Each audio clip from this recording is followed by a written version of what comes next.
Sud Radio, les débats de l'été, 10h-13h, Maxime Liédo. Vous avez choisi la bonne radio pour débattre de l'actualité durant votre été avec un numéro clé. Le camarade Manu est déjà au standard pour recueillir vos appels, vos coups de gueule, vos colères, vos indignations et tout simplement même la participation à nos discussions. Vous avez le numéro 0826 300 300, mais vous avez également l'application Sud Radio et les réseaux sociaux où vous attendent les grandes questions qu'on va essayer de poser, notamment à nos invités ici en studio. Mathias Leboeuf, journaliste et philosophe, bonjour. Bonjour. Gilbert Azoulay, directeur général de News 5 Education et journaliste pour l'Hémicycle, bonjour. Et Cédric Nouvelhope, chef d'entreprise et conseiller régional de Normandie, bonjour à vous.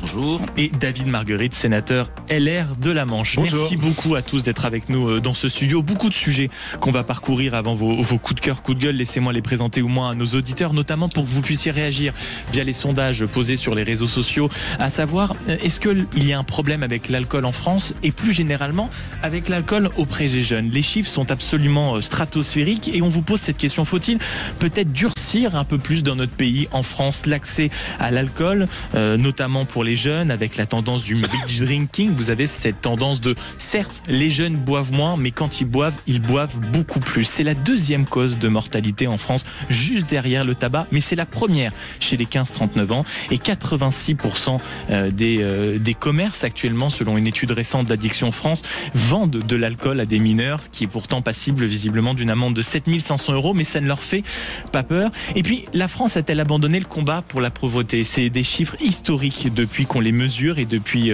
ce baromètre de l'INSEE. 20% des plus défavorisés reçoivent seulement 8,5% des revenus. 20% les plus aisés en reçoivent 38,5%. C'est 9,8 millions de personnes qui actuellement dans notre pays vivent sous les critères de pauvreté, alors que pourtant, rappelez-vous, le président de la République Emmanuel Macron en 2018 avait promis une stratégie nationale de lutte contre la pauvreté. Est-ce qu'il y a visiblement eu un petit raté? Sans doute, mesdames, messieurs, sans doute. Et puis, vous le savez, le standard est ouvert et on lira bien sûr vos commentaires sur les différents sujets évoqués. Messieurs, vos coups de cœur, vos coups de gueule, pour commencer, pour mettre un peu d'ambiance finalement dans ce studio. J'aimerais commencer par le coup de gueule. Impossible de passer son permis de conduire, vous nous dites, Gilbert Azoulay. Et ça, c'est un vrai scandale. Bah oui, parce que ça devient long, hein. Les professionnels, vous savez, ils ont lancé un cri d'alarme. Les places d'examen pour le permis de conduire manquent cruellement en France. Ça, je ne vous apprends rien. Les écoles de conduite dénoncent une pénurie dramatique. C'est le mot qu'ils emploient, qui paralyse l'activité, mais surtout pénalise des milliers de candidats, dont les jeunes, nos enfants, qui généralement enchaînent le bac et le permis, vous le savez. Alors, aujourd'hui, les délais pour obtenir une place à l'examen explosent. Certaines régions affichent des temps d'attente. Je ne sais pas comment ça se passe en Normandie, parfois 2, 3, 4, 5 mois. Un manque de personnel parmi les inspecteurs. Une gestion peu réactive des services administratifs chargés de répartir les créneaux, et pourtant il y a eu des efforts de fait avec une plateforme, l'accès au permis à 17 ans. Bref, ça ne marche pas. Les conséquences, on s'en doute, découragement des candidats, pression sur les moniteurs, sans compter les répercussions économiques pour les auto-écoles et pour certains élèves, nos enfants, je le répète, des semaines de report qui impliquent des cours supplémentaires et donc des frais supplémentaires pour les pauvres parents. Donc il y a assez de monde qui roule sans permis en France pour ne pas leur donner de prétexte supplémentaire pour continuer sur cette route. Moi, j'ai pas le permis. Oui, donc Mathias Leboeuf, pour vous, aucun risque sur ce passage du permis. C'est pas la priorité. Non, mais c'est vrai que c'est un sujet parce qu'en plus des frais, en réalité, parfois on sait qu'il y a quand même un timing, un délai à respecter très précis entre les jeunes qui cherchent de l'emploi, les jeunes qui partent en études, entre le moment où ils ont commencé à faire les leçons et le moment où ils doivent faire leur rentrée dans les villes respectives. C'était pas toujours évident. Oui, alors moi il y a la façon de passer le permis. Et il y a les cours tels qu'ils sont dispensés. Moi, je suis assez surpris ces temps-ci. Il y a une grosse tendance. Moi, je l'ai vécu en Normandie avec des accidents de jeunes conducteurs en ce moment. Alors, ça m'a amené à une réflexion. Je me suis dit est-ce que les cours étaient bien appropriés? Est-ce que la façon dont on enseigne à nos jeunes à conduire est pertinente? Parce que pour voir autant d'accidents, je vous donne un exemple. Beaucoup plus sur les derniers temps. Beaucoup plus sans sur les derniers temps. Sans influence particulière. Vous voulez dire pas d'alcool? Non. Alors, en plus des accidents sans aucune cause, ni alcool, ni drogue, ni rien.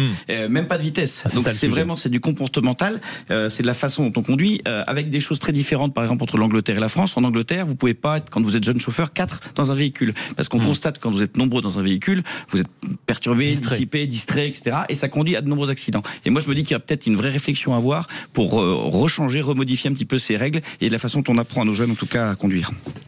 David Marguerite, sénateur LR de la Manche. Moi, j'ai le sentiment que le problème que vous soulevez est pas nouveau. J'ai passé le permis à 23 ans, on entendait déjà ça. Moi, j'ai l'impression que la nouveauté, elle vient plutôt du fait que les jeunes sont moins enclins à passer le permis qu'avant.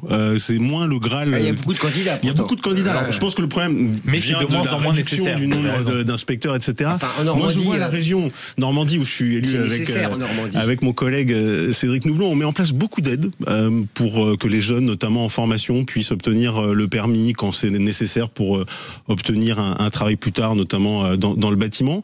On voit que ces aides sont assez peu utilisées. Donc j'ai le sentiment qu'il y a un double problème. Il y a en effet sûrement un problème administratif, moins d'inspecteurs, mais il y a aussi parfois peut-être un problème générationnel où on a le sentiment que... Oui, je crois. En tout cas, le problème, me semble-t-il, n'est pas nouveau et il s'amplifie vraisemblablement. Mais pour aller dans votre sens, c'est vrai que de mon côté, j'ai passé le permis, bon, il n'y a pas 23 ans, il y a quelques années, mais il faut reconnaître que quand vous faites, pas que Paris, mais des grandes villes, vous avez les transports en commun, vous débrouillez à pied, vous faites ça autrement. Donc aujourd'hui, sauf quand c'est professionnel, parce que de plus en plus d'employeurs demandent quand même. C'est autre chose. Non, bien sûr, mais même généralement quand vous arrivez sur peu importe le métier, on vous demande si vous avez passé le permis de conduire. C'est quand même une étape obligatoire. Je ne sais pas ce que vous en pensez, Mathias. Je pense qu'effectivement, il y a déjà le tout voiture, notamment dans les grosses agglomérations. La plupart des mairies ont quand même lutté, en particulier dans les centres-villes, pour avoir une politique alternative qui est pas toujours très efficace, d'ailleurs, de transport en commun. Et puis, on va parler de la pauvreté tout à l'heure.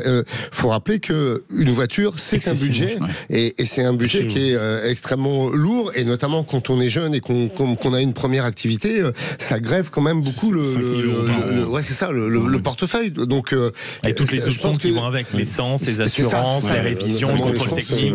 On se souvient d'ailleurs que le départ du mouvement des Gilets jaunes concernait l'essence et la taxe sur l'essence. Donc il y a ce problème-là aussi qui est quand même extrêmement important et qui, à mon avis, pèse énormément, notamment sur le choix des jeunes. Mathias Leboeuf, journaliste et philosophe, vous aviez la parole, gardez-la, parce que vous avez un coup de gueule à passer, notamment sur les arrestations massives de maires en Turquie, c'est ça ? Oui, je voulais parler de la Turquie parce que je trouve qu'on en parle assez peu. Alors l'actu internationale est trustée par à la fois l'Ukraine et puis ce qui se passe en Israël et en Iran, et on parle peu de la Turquie. Et en Turquie, il y a 3 nouveaux maires qui ont été des maires de grandes villes qui ont été arrêtés, principalement. Pourquoi ? Parce qu'ils appartiennent au principal parti d'opposition, qui est le Parti républicain du peuple, le CHP. Alors c'est des arrestations qui touchent des maires de grandes agglomérations, puisqu'il y a le maire d'Adana qui fait 1,5 million d'habitants, d'Antalya 3 millions, qui est une ville assez connue, et puis une 3e ville un peu plus petite, Dadi Yanou, et ces maires ont été arrêtés de façon assez arbitraire. Faut savoir aussi que en début de semaine, la police turque a également arrêté 137 personnes à Izmir. Izmir est une grosse ville également, et c'est un peu le bastion de l'opposition au gouvernement d'Erdogan.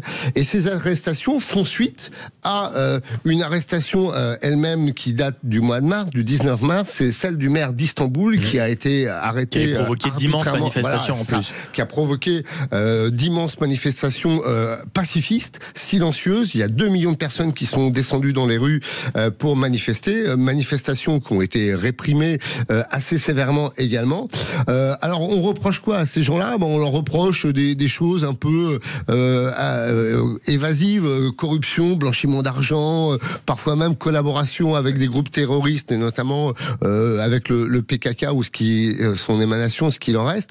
En fait, il y a un durcissement extrêmement dur du pouvoir de Erdogan, qui se lance dans une forme de répression très sévère de toute forme d'opposition. Pourquoi ? Parce que le CHP a gagné les élections en 2024, des élections locales, et que se profilent en 2028 de nouvelles élections, et Erdogan fait le ménage. Et je trouve que déjà, c'est très inquiétant pour la Turquie et la démocratie de la Turquie, et qu'on en parle trop peu. C'est pour ça que je voulais en parler. Le commentaire de Gilbert. Oui, le problème d'Erdogan, c'est qu'il rend service à beaucoup de pays, avec les réfugiés, avec plein de sujets de relations entre. Il fait même du chantage à l'Europe sur les migrants. Donc on lui donne quasiment un blanc-seing pour faire à peu près tout ce qu'il veut, puisque ça fait longtemps. C'est pas nouveau, cette répression sévère contre tous les opposants. Et je dois dire que là, il fait ça en toute impunité. Et j'ai presque envie de dire, on se cache un peu les yeux, en tout cas les diplomaties européennes et étrangères. Bien. Bien, c'était le coup de gueule justement de Mathias Leboeuf sur le pouvoir quand même autoritaire d'Erdogan qui s'agrandit. Et je rappelle que chaque année, il y a un budget absolument colossal de l'Union européenne à destination de la Turquie, soi-disant pour l'empêcher. Et on a régulièrement des débats, en tout cas, qui, on va dire, tend à encourager la Turquie à être parmi les alliés fidèles de l'Union européenne. Je crois que là aussi, il y a des petits problèmes d'œillères, pour reprendre votre expression. Bientôt 11h sur Sud Radio. Dans quelques instants, la suite des coups de cœur et des coups de gueule, puis les débats. Et vous le savez, on attend votre participation nombreuse, évidemment, 0826 300 300. Bel été et merci d'avoir choisi Sud Radio. Sud Radio. Sud Radio. Parlons vrai. Parlons vrai. Sud Radio. Parlons vrai. Sud Radio, les débats de l'été, 10h-13h, Maxime Liédo. Encore une heure de débat intense et avant qu'on mette les mains dans le cambouis de l'actualité avec cette question, notamment Emmanuel Macron vient de retrouver le droit de dissoudre. Déjà, le faut-il? Et surtout vous, auditeurs au 0826 300 300, réseaux sociaux, application Sud Radio, est-ce que par rapport à la dernière dissolution, vous allez changer votre vote? Ou au contraire, vous étiez très déterminé pour la dernière fois, il n'y a pas de raison que ça change. Venez témoigner, appelez-nous. Et puis le constat sur l'alcoolisme chez les jeunes, on a notamment, vous allez voir quelques sons à vous écouter pour que vous compreniez la mécanique dans laquelle certains sont entrés. Et puis la pauvreté, Emmanuel Macron en 2018 avait proposé un grand plan pour lutter contre ça. Vous allez voir qu'on n'en est quand même pas là, mais juste avant ces sujets d'actualité, c'est la suite des coups de cœur et des coups de gueule de nos invités. Nous sommes toujours avec Mathias Leboeuf, journaliste et philosophe, Gilbert Azoulay, directeur général du New Think Tank Education, journaliste pour l'hémicycle aussi, Cédric Nouvelot, chef d'entreprise et conseiller régional de Normandie, et David Marguerite, sénateur LR de la Manche. Et puisque vous êtes le dernier que je présente, c'est vous qui allez faire votre coup de cœur, parce que c'est la PPL Grémillet. Bon, alors c'est du jargon politique, mais ça arrive au Sénat et c'était justement la loi de programmation sur l'énergie. Oui, c'est un débat extrêmement important. Et pourquoi je voulais en faire un coup de cœur aujourd'hui? Parce que s'il n'y avait pas eu cette initiative parlementaire de mon collègue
Sud Radio, les débats de l'été, 10h-13h, Maxime Liédo.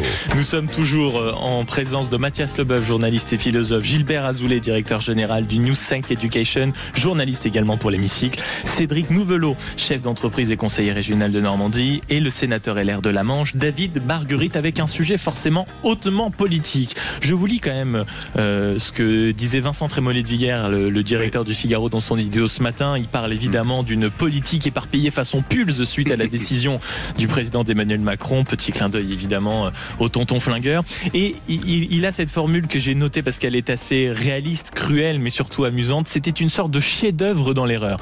La dissolution chef-d'œuvre dans l'erreur. Mais c'est vrai que depuis aujourd'hui, le président de la République a retrouvé ce droit-là. Autour de la table d'abord, doit-il selon vous dissoudre à niveau? Et pour les auditeurs, au 0826 300 300 ainsi que sur les réseaux sociaux, dites-nous si demain il y a une dissolution, est-ce que vous voteriez pareil? Est-ce que vous redoutez peut-être à nouveau un front républicain, ou est-ce que vous estimez que de toute façon, peu importe ce qui se passe avant l'élection présidentielle, il ne se passerait rien? Vous savez que j'attends votre parler vrai, vous avez le numéro, l'application et les réseaux sociaux Sud Radio. Première question autour de la table, en effet, je parle d'abord au sénateur David Margueritte. Est-ce que d'un point de vue politique, Emmanuel Macron aurait peut-être intérêt à dissoudre à nouveau? Je ne pense pas. Les mêmes causes produisant les mêmes effets. Moi, je dirais que la situation du pays, elle est dramatique. Tout le monde le sait. On fait du surplace. La voix de la France s'affaiblit partout dans le monde. Et pour autant, la solution institutionnelle aujourd'hui, moi je ne la vois pas.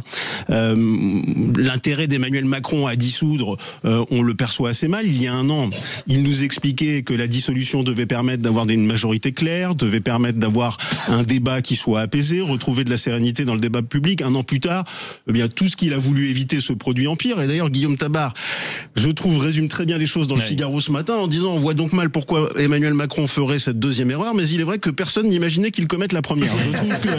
Je trouve que cette formule est très bien sentie. Et j'ajouterais quand même qu'avec Emmanuel Macron, on a quand même un vrai sujet. Qui se rappelle de son débat sur les 100 jours qui devait aboutir à des grandes réformes? C'était il y a 1 an et demi. Qui se rappelle le 31 décembre qu'il annonçait pour débloquer la situation du pays des référendums? Qui se rappelle qu'au mois d'avril, il en reparlait? Plus personne n'en parle aujourd'hui. Donc la réalité, malheureusement, je vais être un peu brutal, c'est qu'Emmanuel Macron n'a pas la solution, c'est qu'il est le problème de la situation de blocage terrible dans laquelle le pays est plongé, avec les conséquences dramatiques pour les Français dans une situation de finances publiques qui est sans égal. Je vois pas comment il va passer le budget, mais je vois pas non plus comment il peut s'en sortir, parce que je ne vois pas comment aujourd'hui politiquement il pourrait procéder à une nouvelle dissolution de l'Assemblée nationale. Vous parliez de la formule cynique de Guillaume Tabar. Il y a aussi un élu de gauche qui glisse dans les pages d'un journal ce matin: rater une dissolution, c'est déjà quand même beaucoup. En rater 2, la solution c'est faut partir, monsieur. C'est un peu ça. Cédric Nouvelot, sur la même tonalité. J'ai été candidat aux législatives, donc je serais ravi de refaire une campagne et de pouvoir aller contre. Mais vous savez, je pense que ça ne changeait rien, parce que moi j'ai été battu face à des candidats macronistes qui ont eu les voix de LFI pour être élus. Donc à partir du moment où on a des socialistes qui resteront hypocrites, qui aujourd'hui nous montrent qu'ils sont en guerre contre le LFI, mais qui demain on aurait une dissolution, ils représenteraient des candidats communs pour évidemment continuer de vivre et d'exister. Donc c'est ça votre agacement principal, c'est qu'il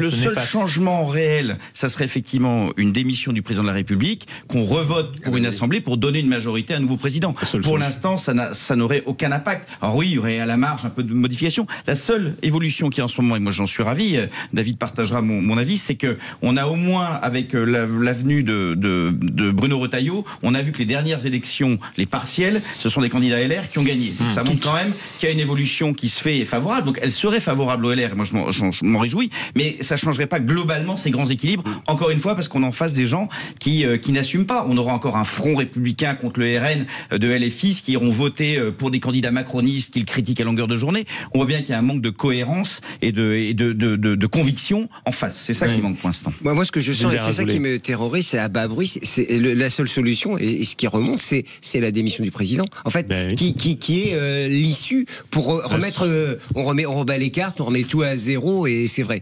La dissolution, comment dirais-je, ça serait une erreur, une deuxième grosse erreur, à mon avis, puisqu'on a vu les conséquences. La première était déjà un bon. La première a des conséquences. Pour les LR, juste un mot, c'est que quand on est au ministère de l'Intérieur, c'est ce que me disait une amie politique, c'est qu'on est tenu à des résultats.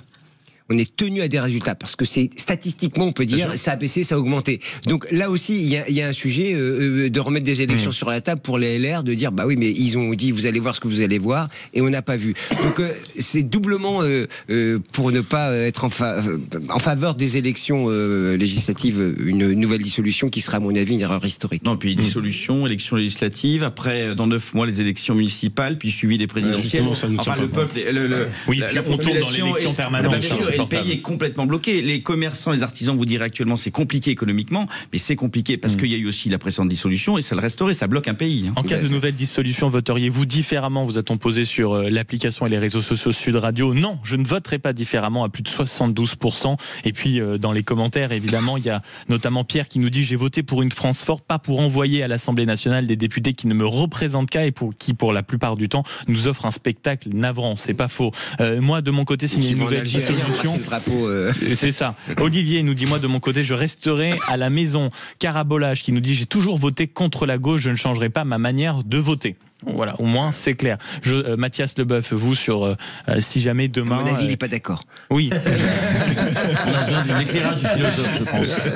Prenons de la hauteur avec. Mais oui, un peu de hauteur. Je pense qu'il a aucun intérêt à le faire parce qu'effectivement, il est peu probable qu'il dégage une majorité et en tout cas une majorité qui lui soit favorable. Mais effectivement, il n'est pas impossible qu'il soit amené à le faire, qu'il soit obligé de le faire parce qu'il va y avoir le budget qui va être voté ou qui va être tenté d'être voté. On aura à nouveau peut-être des motions de censure et on sera à nouveau dans une impasse probablement et il n'est pas impossible que cette dissolution soit le seul outil de déblocage auquel Emmanuel Macron est recours. Je suis surpris, autour de moi, vous êtes davantage plongé dans le milieu politique, mais c'est surprenant quand vous croisez parfois que ce soit des parlementaires, des ministres, certains, j'ai l'impression, dites-moi ce que vous en pensez, commence à être très attentif à l'hypothèse d'une démission d'Emmanuel Macron. Non pas pour le fait de lâcher le pouvoir, mais de dire en réalité, sa passion pour le théâtre et sa façon de dire en réalité, vous ne me l'imposerez pas, vous ne voulez pas de moi, je vais vous laisser dans la mouise pour parler poliment et je m'en vais tranquillement, on en reparlera dans 2 ans, 5 ans, 10 ans, comme vous l'avez dit ce week-end. Est-ce que vous y croyez rapidement autour de la table? Je n'y crois pas parce que je pense que ça ne correspond pas à son profil psychologique. Et je crois justement que sa déclaration devant les jeunes macronistes samedi en dise long sur son incapacité complète à se remettre en cause et à se projeter de nouveau comme futur président de la République. Moi, je crois que la solution pour le pays, en effet, c'est lui qui la détient quelque part son départ, mais je n'y crois pas. Je crois aussi que le retour du clivage droite-gauche dont parlait Cédric dans les partiels est de bon augure et nous permettrait probablement de retrouver un peu de démocratie apaisée. Oui. De toute façon, tout va jouer avec le budget. À mon avis, ça va être la fin de la récré. On va voir ce qui va se passer parce que, à mon avis, c'est là que tout va jouer. Et il y a un enjeu tellement important à ce moment-là que. Mais vous parliez de la récréation, malheureusement, du côté des jeunes. Vous allez le voir, c'est le moment de notre prochain débat. La récréation ne peut pas se faire sans alcool, surtout durant l'été. La tentation du binge drinking, des boissons qui sont vendues de façon totalement illégale en magasin, avec l'équivalent d'une canette qui représente en réalité 4 shots de vodka. C'est la nouvelle tendance et vous les entendrez d'ailleurs sur cette antenne. Faut-il commencer à limiter l'accès à l'alcool en France, notamment pour les jeunes, mais peut-être de façon beaucoup plus large? C'est quand même la 2e cause de mortalité après le tabac dans ce beau pays au drapeau bleu, blanc, rouge. Il est 11h29. Vous êtes sur Sud Radio et vous avez le numéro pour venir discuter avec nous en studio. 0826 300 300. À tout de suite. Sud Radio. Sud Radio. Parlons vrai. Parlons vrai. Sud Radio. Parlons vrai. Sud Radio, les débats de l'été, 10h-13h, Maxime Liédo. Alors ça, c'est un débat généralement qui agite absolument tout le monde. C'est la une d'aujourd'hui en France qui parle de cette tentation et même de cette nouvelle tendance chez les jeunes, tendance peut-être pas, mais de cette nouvelle façon de consommer de l'alcool. Peut-être un peu moins régulièrement, mais 3-4 fois par semaine quand même, dans une quantité importante, avec en plus, on va dire des commerçants qui ne respectent pas, mais alors pas du tout les consignes, à savoir que la vente d'alcool pour les mineurs se fait dans le plus grand des calmes mais sans aucune sanction. Comment vous regardez ça, vous, autour de la table? Et pour que tout le monde comprenne un peu la tendance, j'aimerais vous faire un petit, comment je pourrais dire ça, un petit témoignage, vous le faire écouter. C'est des paroles de jeunes qui évoquent leur passion, on va dire. Moi je bois, j'ai envie de boire, j'ai envie de m'éclater. Là je fais 5 jours, je meurs. Mon cœur, je le pose et pas. c'est pas ce qui nous pousse à le faire, mais on picole, il faut l'avouer. On repousse les limites. On repousse nos propres limites, il faut l'avouer. Voilà, il faut l'avouer, on repousse les limites. Alors, il s'agit évidemment pas de nier que nous n'avons pas eu des périodes de fête, que nous n'avons... Ici, autour de la table, tous forcément un moment. Oui, jamais. Alors ça, personne n'y croit. Mais non, mais je veux dire, on a tous eu des moments évidemment comme ça, même s'il faut le consommer avec modération, de vrais moments de fête, des vraies soirées qui ne finissent pas, des retrouvailles entre amis où il y avait plus de bouteilles que de participants. Néanmoins, on peut s'interroger sur cette tendance où le seuil des premiers verres d'alcool et des premières cuites, c'est quand même 14 ans. Il faut rappeler que c'est la première cause de mortalité chez les 15-30 ans. D'où cette question que j'ai posée aussi sur les réseaux sociaux et l'application Sud Radio. Faut-il limiter l'accès de l'alcool en France ? Pour les adultes sûrement, parce qu'après tout c'est un enjeu de santé publique, mais aussi pour les plus jeunes. Gilbert Azoulay, vous êtes très engagé sur le sujet déjà. Parce que d'abord j'ai des enfants qui sortent, on va dire. Il faut. Où sont les parents, Gilbert ? D'abord c'est un problème d'éducation. Hein. Moi je serais pour, comme en Scandinavie, 0. Au volant, c'est 0. C'est-à-dire au volant, mais là, c'est sans parler du volant. Ça donne un tempo. Oui, et je veux dire qu'on est dans un pays où il suffit de passer un coup de fil sur une plateforme pour recevoir du shit et n'importe quoi à la maison, hein, service premium. Donc évidemment, l'alcool, c'est très compliqué de. Ça veut pas dire que j'en ai commandé, hein, que je vous vois me regarder. Je dis simplement et je commente. Je dis simplement que dans un pays où on peut faire ça, l'alcool finalement, il est en libre circulation depuis longtemps dans un pays de tradition, évidemment, de production et de tolérance un petit peu parfois. Je pense qu'il faut être radical. Il faut des mesures radicales. C'est 0 au volant, point. Il y a un SAM qui va conduire. Oui, mais pour les jeunes, parce que là, alors vous avez raison sur le volant, mais vous avez raison. Le sujet étant que là, ce ne sont pas des jeunes qui prennent le volant, ils se rassemblent. Il faut l'interdire, évidemment. Il faut l'interdire et beaucoup plus réglementé. Mais donc c'est déjà interdit, en effet, pour les mineurs. On voit que dans les... Je vais vous raconter une anecdote. Il y a 20 ans, les commerçants ne donnaient pas des tickets de caisse parce qu'il y avait un peu d'argent qui circulait.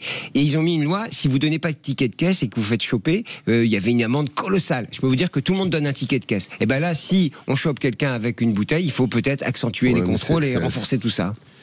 Mathias Leboeuf. Moi, j'ai l'impression que ça a toujours été un peu le cas, c'est-à-dire que là, on est des mâles blancs de plus de 50 ans et on est les jeunes ils picolent. Franchement, je pense que on fête le bac, tous on a à un moment donné, quand on est jeune, eu tendance peut-être à forcer un peu sur la fête et sur le. Ça, c'est la première chose.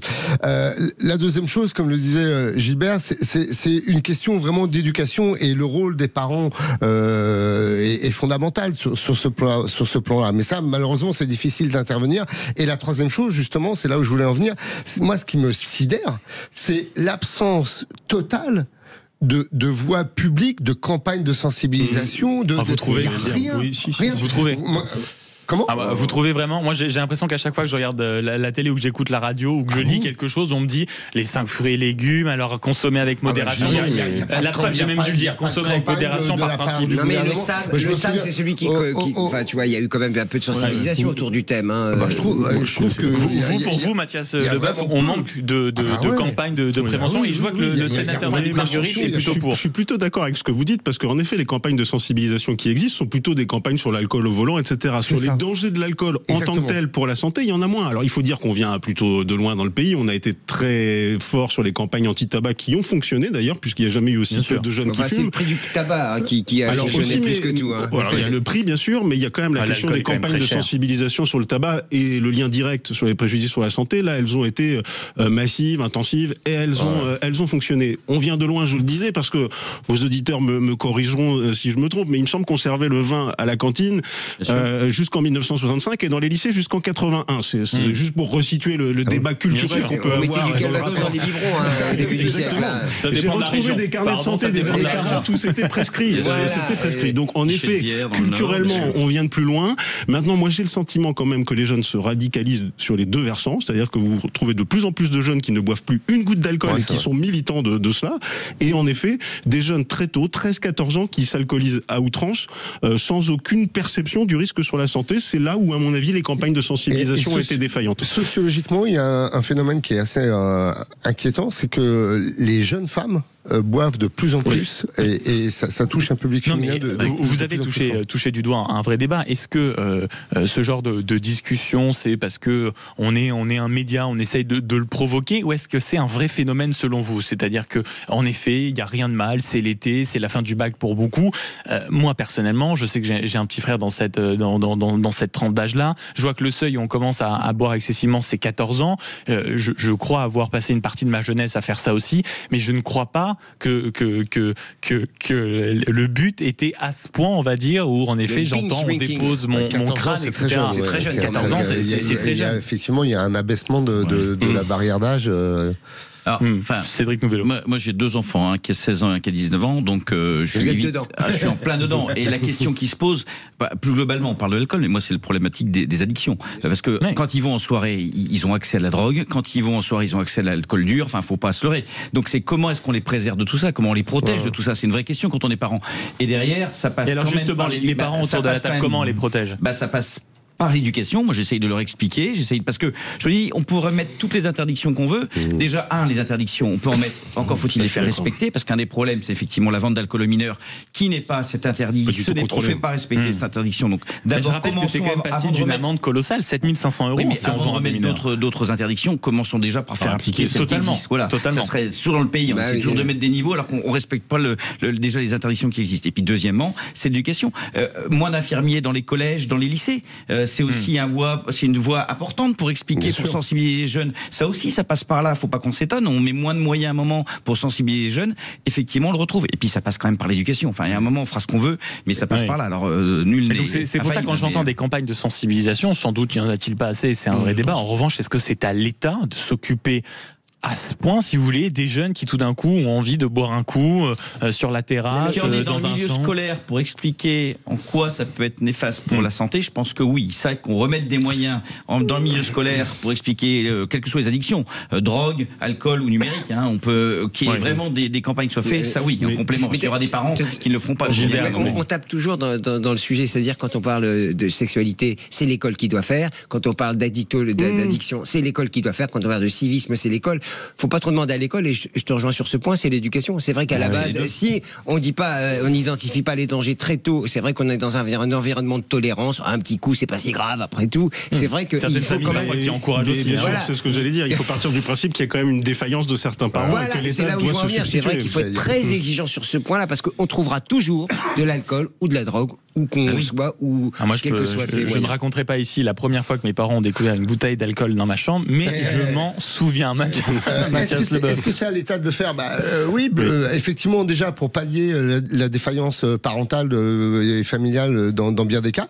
Et puis il y a quand même un enjeu de santé publique, voire même de sécurité publique, parce que l'alcool au volant, c'est pareil. Donc l'État, malheureusement, devrait prendre sa part et contribuer à éduquer. C'est de la prévention. Oui, c'est ça. En France, on est toujours en traite, mais on a bien du mal, effectivement, à agir au niveau de la prévention. Et là, il y a une vraie prévention à faire. Encore une fois, la développer serait pas mal. Moi, je pense qu'on peut tout à fait avoir des campagnes de prévention qui soient pas moralisatrices. On doit aussi acter qu'on a une culture française, les producteurs de vin, etc. Il faut peut-être réhabiliter le fait que l'alcool peut être en effet, quand c'est très limité, très contrôlé, convivial, et il ne faut pas non plus tomber dans une moralisation à outrance, parce que ce serait contre-productif. Mais en effet, sensibiliser des jeunes de 14 ans sur le fait qu'il y a des préjudices sur la santé, je ne suis pas sûr qu'ils le savent, parce qu'on peut renvoyer vers les parents. Malheureusement, certains jeunes vivent aussi dans des milieux où l'alcool, c'est le quotidien. C'est le quotidien pour des jeunes. Comment voulez-vous que des parents qui sont alcoolisés puissent dire à leurs enfants que c'est pas bien aussi à un moment? Et puis, vous parlez de milieux où il y a de l'alcool. Quand vous fréquentez les milieux sportifs, les fameuses troisième mi-temps, tous les week-ends après les matchs, etc. C'est aussi en réalité un centre d'entraînement absolument colossal. Doit-on limiter l'accès à l'alcool en France? C'est la question qui vous a été posée également sur les réseaux sociaux de Sud Radio et sur l'application. Non, à 68%. Évidemment, c'est là où on reconnaît quand même qu'on est en France. On a évidemment les refrains quand on les écoute. Annabelle qui nous dit, mais est-ce que certains souhaitent vraiment revenir à la prohibition? Chacun sa responsabilité. Un autre qui nous dit dit un auditeur qui nous écrit en disant au contraire, il faut supprimer les taxes liées à l'alcool, c'est un produit de consommation comme un autre. Là, je pense qu'on sera tous d'accord pour limiter peut-être un peu le propos, mais peut-être un peu plus largement, et j'en profite sur les 2 dernières petites minutes qui nous restent de ce débat, et aussi d'avoir un philosophe en studio. Est-ce que c'est pas aussi tout simplement une éducation quand même au bon et au beau, l'alcool? Quand je vois qu'il y a une boisson illégale qui circule beaucoup chez les jeunes, qui s'appelle Vodi, qui est en une canette l'équivalent de 4 shots de vodka, très sucré, des mauvais alcools. C'est ça aussi le sujet, c'est-à-dire que c'est comme le vin, il faut apprendre à avoir le goût, le bon, et c'est comme les alcools forts. Oui, évidemment que quand vous le mélangez à des boissons énergisantes, c'est pas la même chose qu'un peut-être un très bon gin, un très bon whisky, etc. C'est peut-être ça aussi plus principalement qu'il faut remettre au cœur d'une politique, Mathias Leboeuf. Vous parlez de philosophie, chez Platon, il y a le fameux dialogue Le Banquet, c'est quand même une scène un peu de biture. Ouais, il y a pas eu des bitures chez Platon. C'est ancré très loin. En fait, c'est pareil, il faut éduquer à savoir comment boire, à savoir quoi apprécier. Et le vin, il peut y avoir une éducation au vin. On apprend à boire. Et justement, c'est ce qu'on ne fait plus aujourd'hui. C'est-à-dire que, en plus, les avec jeunes... l'adoration du beau, du bon. Si possible, oui. Les jeunes sont aujourd'hui la cible marketing d'un certain nombre de produits qui sont tous plus dégueulasses les uns que les autres et plus dangereux.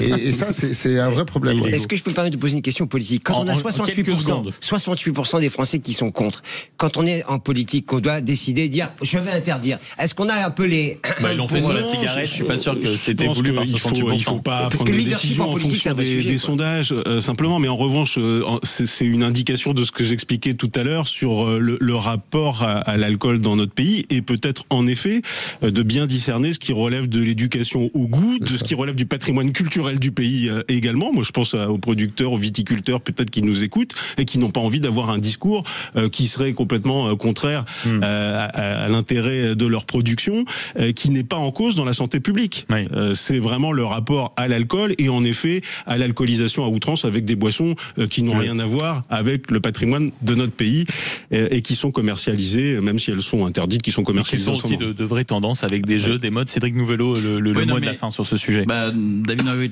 tout à fait dit tout à l'heure, on a aussi une radicalisation de nos jeunes sur ce sujet comme sur d'autres. Donc là encore, l'éducation, oui, la prévention, oui, et puis effectivement, lier l'un et l'autre, à la fois le scolaire, et puis j'oppose ni les parents avec le scolaire, ni rien. Je pense que c'est un travail collectif à mener à ce niveau-là. On se retrouve dans quelques instants sur Sud Radio, toujours en compagnie et vous venez de les entendre, Mathias Leboeuf, Gilbert Azoulay, Cédric Nouvelot, David Marguerite. Et cette question, le taux de pauvreté atteint un niveau record en France. La France, notre pays, a-t-il décidé de cesser de mener le combat contre la pauvreté? On se rappelle pourtant de la promesse du président de la République. Que doit-on faire? Parce que les chiffres sont absolument scandaleux. Une idée quand même, c'est le taux le plus élevé depuis le lancement de l'indicateur INSEE en 1996. 11h45 et vous êtes bien sur Sud Radio. Sud Radio, c'est vous qui donnez le ton. Sud Radio, les débats de l'été, 10h-13h, Maxime Liédo. Dernière ligne droite dans vos débats de l'été, dernier sujet de débat. On attend toujours et on lit, vous l'avez vu, vos réactions, commentaires, application Sud Radio, le standard 0826 300 300, évidemment les réseaux sociaux. Et ce dernier sujet qui est franchement sur toutes les lèvres aujourd'hui, vous l'avez entendu dans la matinale ce matin, la France a-t-elle abandonné le combat contre la pauvreté? C'est vrai que les chiffres sont absolument sidérants.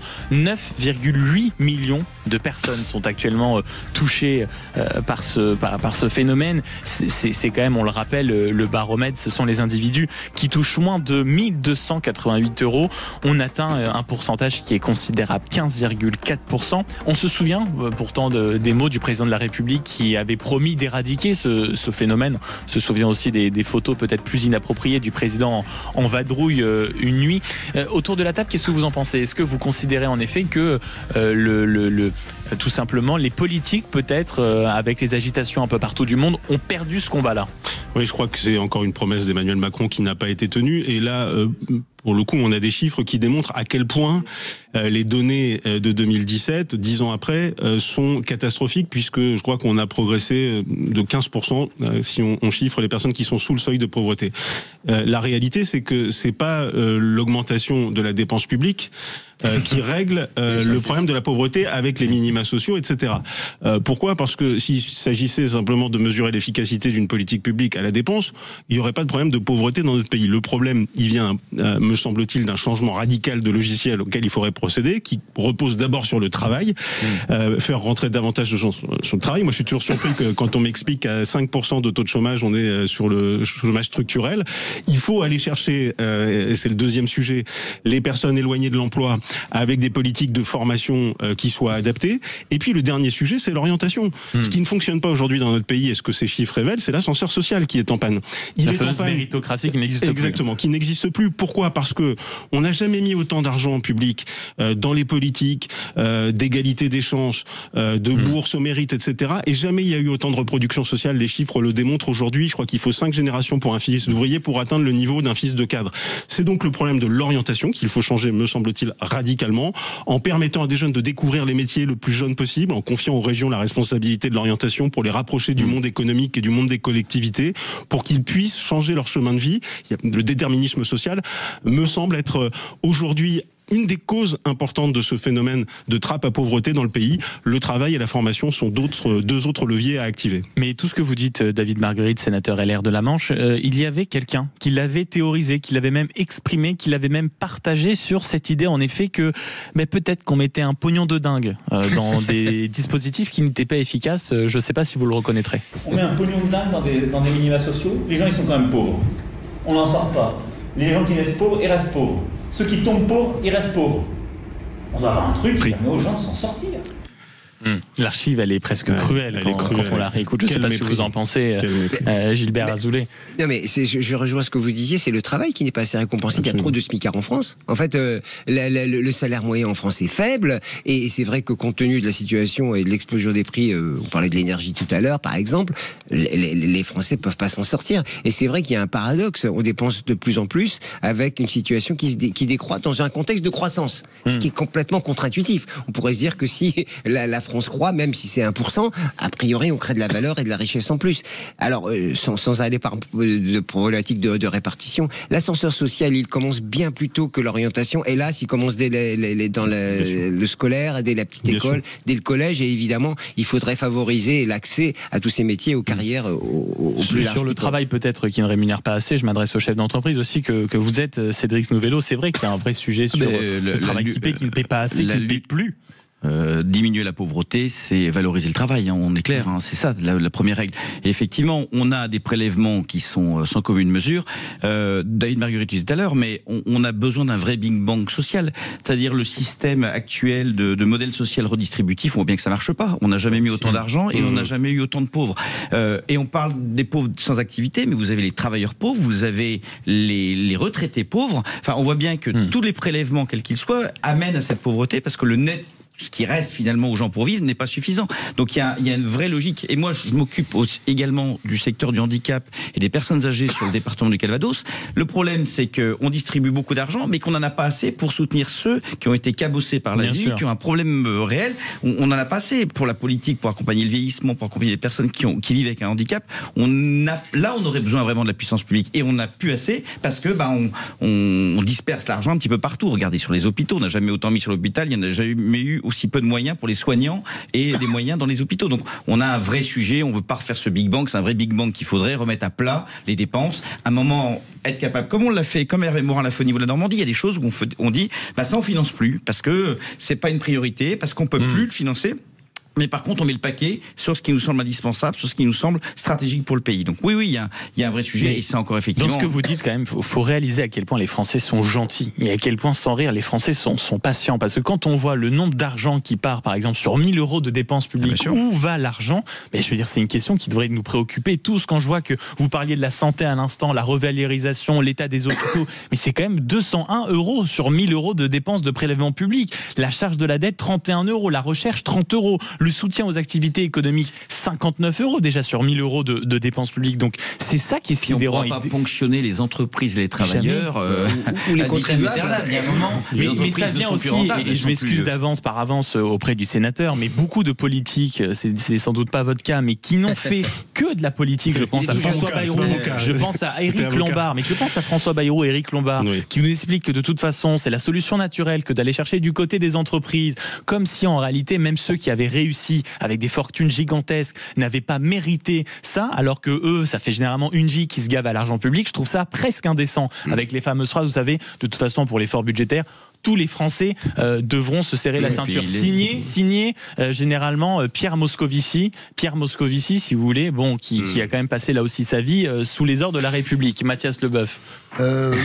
Sans transition. C'est un copain de Moscovici. Il y a plusieurs choses.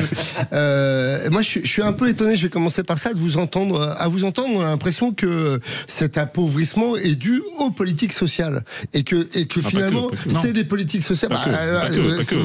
C'est la sensation. Alors, je voudrais vous donner un chiffre qui est dans ce rapport de l'INSEE. Voilà ce chiffre. Le chiffre dit, sans ces transferts, sans les politiques sociales, sans la redistribution sociale, le taux de pauvreté serait de 21,7%. Ça veut dire que si on n'avait pas cette redistribution, si on n'avait pas la politique sociale qui aide les plus défavorisés, on aurait une situation bien pire. Oui, mais vous vous rendez compte de ce que vous dites. Non, mais vous vous rendez compte, on peut aussi prendre l'effet inverse, pratiquement, dans votre raisonnement, en disant, déjà avec cette politique sociale conséquente, on arrive à de tels chiffres. Doublement scandaleux. Globalement, le constat global de l'échec d'Emmanuel Macron sur ce terrain-là, je le partage, bien évidemment. Mais ce que je veux dire, c'est que on a quand même un modèle social qui tente d'amortir, et peut-être qu'il le fait pas bien, mais dire, mais justement, c'est bien la preuve que les politiques sociales ne servent à rien. Je trouve que c'est ce qu'on pourrait entendre. David Marguerite, sénateur LR de la Manche, qui vous répond. Ce n'est pas du tout ce que j'ai dit. Moi, ce que je dis, c'est que considérer qu'une bonne politique sociale, c'est une politique justement qui considère que mettre des minima sociaux importants, ça suffit. Je dis que c'est pas ça. Une vraie politique sociale, c'est une politique qui remet les gens au travail, qui valorise le travail et qui permet par la formation et l'orientation à chacun et notamment aux jeunes de notre pays de pouvoir choisir leur vie. C'est une question d'efficience, hein. C'est l'efficacité dans des moyens qu'on peut mettre et le résultat qu'on a au bout. En ce moment, je suis désolé, on n'est pas efficient, c'est pas bon. Donc bien sûr qu'on ne met pas en cause. Moi, je dis justement qu'il faut éviter de disperser l'argent qu'on verse pour pouvoir être en capacité à aider ceux qui en ont vraiment besoin à un moment, parce que à une situation de vie les a amenés dans une situation compliquée. Ce sera le mot de la fin, un peu d'espoir. Mathias Leboeuf, allez-y. Mais je veux dire, pour le coup, la politique sociale, elle est quand même efficace parce qu'elle amortit quand même. Et il y a une chose extrêmement importante sur ce rapport, ce qui montre que quand même les pauvres s'appauvrissent, les riches s'enrichissent et que les inégalités croissent. C'est vraiment le résumé était parfait. Messieurs, merci à tous d'avoir été dans ce studio pendant 1h30 pour débattre de l'actualité. Merci à Mathias Leboeuf, journaliste et philosophe. Merci à Gilbert Azoulay, directeur général de New Tank Education, journaliste aussi pour l'Hémicycle. Cédric Nouvelot, chef d'entreprise et conseiller régional de Normandie, quelle belle région. Et David Marguerite, sénateur LR de la Manche. Merci. C'est ce qu'on raconte. Même si le Sud a des charmes que la Normandie n'atteindra jamais, notamment parce que vous ne connaissez pas le soleil. Mais il est bientôt midi sur Sud Radio. Dans un instant, on retrouvera évidemment le camarade Joseph Ruiz pour le point sur le Tour de France. On ira faire un tour également du côté du Sud, où là le soleil chauffe un peu trop puisque les incendies sont toujours dans un état totalement incontrôlé. Et à partir de 12h30, l'Iran viendra jusqu'à nous d'une certaine manière. Vous savez qu'on a toujours 2 otages, puis la disparition d'un jeune touriste français. Mais on essaiera, nous, de comprendre comment, dans le monde, en Europe, mais surtout en France, les intellectuels, les journalistes et les politiques sont sous influence. Ça s'appelle La Pieuvre de Téhéran. C'est une enquête édifiante. Ils seront avec nous dans ce studio à 12h30. À tout de suite. Vous êtes sur la bonne radio, Sud Radio. Sud Radio. Parlons vrai. Sud Radio. Parlons vrai. Sud Radio. Parlons vrai. Sud Radio, les débats de l'été, 10h-13h, Maxime Liédo. Vous avez choisi la bonne radio pour être sur la route des vacances, partir à la plage, déjeuner à un moment entre amis, peut-être déjà sur vos lieux de vacances, ou tout simplement nous écouter depuis le boulot, parce que voilà, c'est ça notre point commun, on est tous les deux, on est tous en train de travailler, ça fait plaisir. Et comme vous le savez, juste après le rappel des titres de midi, on fait un point sur le Tour de France. Bonjour mon cher Joseph. Bonjour Maxime, bonjour à tous. Le point sur le Tour, vous nous racontez à travers 3 mots que vous avez choisis, et aujourd'hui on commence par le mot chute. Tout à fait, car il y en a eu en pagaille malheureusement des chutes sur le Tour de France, et une particulièrement marquante au milieu de l'étape sur le sprint intermédiaire hier, celle du maillot vert Jasper Philipsen. Alors il a été opéré avec succès de la clavicule ce matin. Le Belge a été envoyé au tapis par Brian Cocard, le Français pourtant expérimenté et responsable, mais certainement pas coupable. Il a commis une erreur de pilotage à 70 km/h. Oui, parce que si vous et moi des fois on fait du vélo à une trentaine de km/h, c'est rarement autre chose. Rarement, très rarement à 70, ou alors je m'inquiéterais énormément. Et en tentant de se remettre sur son vélo, eh bien Brian Cocard a touché celui de Jasper Philipsen, qui est parti au macadam et qui l'a goûté, ce macadam. Et puis il y a une autre chute dans le sprint final. Cette fois, le comportement de Danny Van Poppel, un Néerlandais, est bien plus problématique. Il a pris un risque inconsidéré. Il a mis un coup d'épaule à un adversaire, puis en a fait tomber un deuxième, puis 2, puis 3. Paul Penouette, notamment le Français, a terminé l'étape à pied. C'est ça la France, un peu de panache de temps en temps. Ouais, enfin voilà, c'est du mauvais panache. C'est du mauvais panache. Et le deuxième mot, c'est tracker. Ouais, tracker, parce que je vous parlais hier de vélos qui ont été volés, ceux de la Cofidis. Il y avait 11 vélos, leur valeur à l'unité 13 000 €. Bref, c'est quasiment une catastrophe industrielle, hein, s'ils disparaissent complètement. 5 avaient été retrouvés hier. Les 6 l'ont été un peu plus tard dans l'après-midi. Ils ont été retrouvés grâce à un tracker GPS équipant l'un d'eux, tout à fait, c'est assez malin, et permettant de donner en temps réel la géolocalisation. La précieuse marchandise, elle était planquée dans un box de garage dans un quartier de maison ouvrière à Alluin, à une dizaine de kilomètres du lieu du délit. Les enquêteurs ont procédé à des relevés d'empreintes et ont retrouvé, selon les informations du Parisien, à des traces d'ADN qui doivent être analysées et comparées avec celles inscrites dans les fichiers. Et pas 203, le dernier mot, c'est le mot punch. Punch. Alors je me suis demandé si vous alliez dire punch ou ponche. Non mais alors quand même, on a eu un débat sur l'alcool tout à l'heure, je sais qu'il est 12h11, mais quand même. Ah oui, il en faudra du punch. Alors je vais vous expliquer ce que c'est pour gagner l'étape du jour. Départ depuis Amiens Métropole, arrivé à Rouen, 174 km. On va traverser la Somme, l'Oise, l'Eure, puis la Seine-Maritime, et on termine avec un enchaînement de difficultés, des montées d'environ 1 km, mais à plus de 10% de moyenne. C'est la pente qui est à 10%. Donc il faudra du punch, et c'est un mélange de puissance et d'explosivité, et ça, seuls les plus grands noms du cyclisme sont capables de le faire, de l'endurer.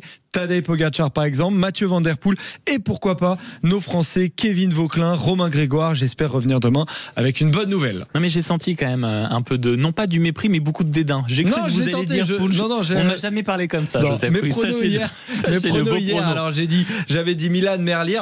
Pour le coup, je m'étais avancé, j'avais fait un peu le malin, raté, c'était le contraire. Je retente ma chance aujourd'hui, je vais dire Pogacar, Van Der Poel. Merci beaucoup Joseph Ruiz pour les 3 mots du Tour. Le Tour du Tour, comme on le dit. On vous retrouve naturellement demain après le journal.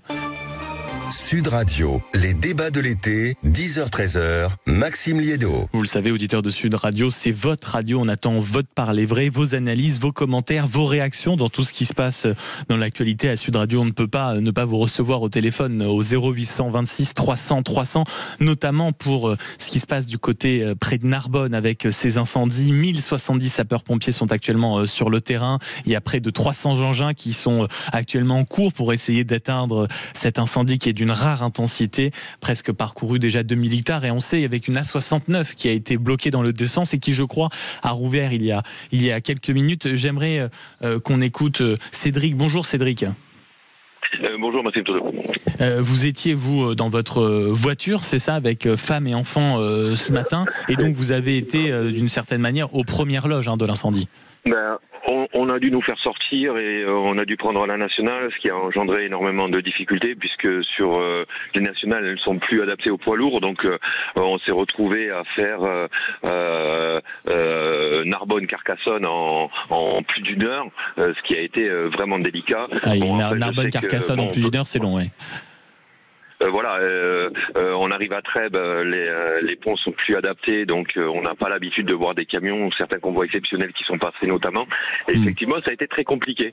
Donc la jonction ce matin était même bloquée sur l'A61, puisqu'il y avait la jonction A61 à Narbonne qui rejoint la 9, et ça avait été bloqué, ça a été réouvert, mais on a maintenant entre Fitou et Narbonne un bouchon qui fait une quinzaine de kilomètres. Donc là, vous êtes encore dans les bouchons. Est-ce que c'est indiscret de vous demander juste d'où vous partez, mon cher Cédric, et jusqu'où vous allez? Vous avez encore combien de temps de périple là? Alors là, en fait, j'allais récupérer mon véhicule, donc je vais repartir par la nationale, puisque je suis reparti sur Carcassonne. Oui. Je redescends sur Narbonne, mais je reprends la nationale en semi-remorque.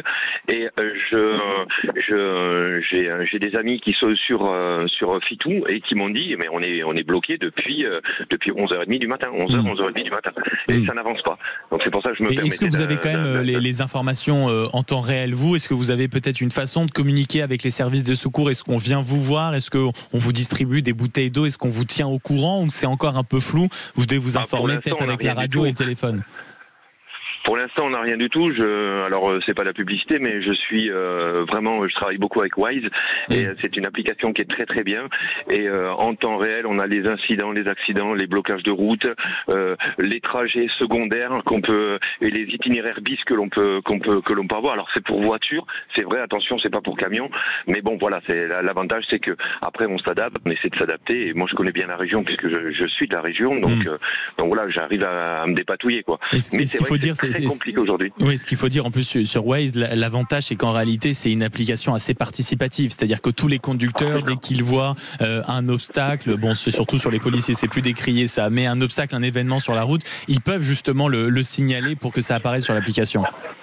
Tout à fait, c'est vrai, puisque même lorsqu'il y a des travaux, lorsqu'il y a des dodanes, lorsqu'il y a une voie sur autoroute, c'est récent d'ailleurs, une voie sur autoroute qui est fermée, sur les 3 voies, il n'y en a plus que 2, on sait laquelle va être fermée, donc on peut anticiper et se mettre ou sur la gauche ou se mettre sur la droite. Donc je reconnais que c'est vraiment une très belle application. Dommage qu'il la fasse pas pour les poids lourds, parce que ça nous arrangerait énormément. Mais vous allez peut-être donner des idées, mon cher Cédric. Vous allez peut-être donner des idées. Nous-mêmes, il y a plusieurs regards actuellement en studio qui se croisent en disant, tiens, est-ce qu'on n'aurait pas une idée en or? Bon, plus sérieusement, tenez-nous au courant. Vous avez le numéro de Sud Radio, et bon courage pour la suite du voyage, mon cher Cédric. Bon courage à vous. Beaucoup. Au revoir. Merci beaucoup d'avoir appelé Sud Radio, et surtout prenez soin de vous. On avait ce débat également dans les grands débats de l'été tout à l'heure sur cette surconsommation de l'alcool qu'il y avait chez certains jeunes, avec des chiffres assez sidérants, des techniques. On a échangé plusieurs arguments, à savoir qu'on avait tous fait la fête, que c'était peut-être pas si excessif que ça. Mais je voulais avoir quand même votre avis. Bonjour William. Oui, bonjour. Vous êtes du côté de Brive-la-Gaillarde. Merci beaucoup de nous appeler. Vous avez un fils, une fille à la maison. Vous parlez de ce sujet-là, vous le déplorez, vous arrivez à le maîtriser. Qu'est-ce que vous pensez de ça ? Oui, alors j'ai un fils à la maison qui est un petit peu jeune pour boire de l'alcool, mais en étant collégien, bien évidemment, il a des amis au collège, il a des amis qui sont de jeunes lycéens aussi. Donc on est sur des mineurs qui peuvent être amenés à consommer. La communication là, sans difficulté, c'est quelque chose qu'on a mis en place sur tous les sujets, que ce soit la cigarette, l'alcool, les drogues, les sorties. Moi, mon discours, alors moi je ne bois pas d'alcool là-dessus.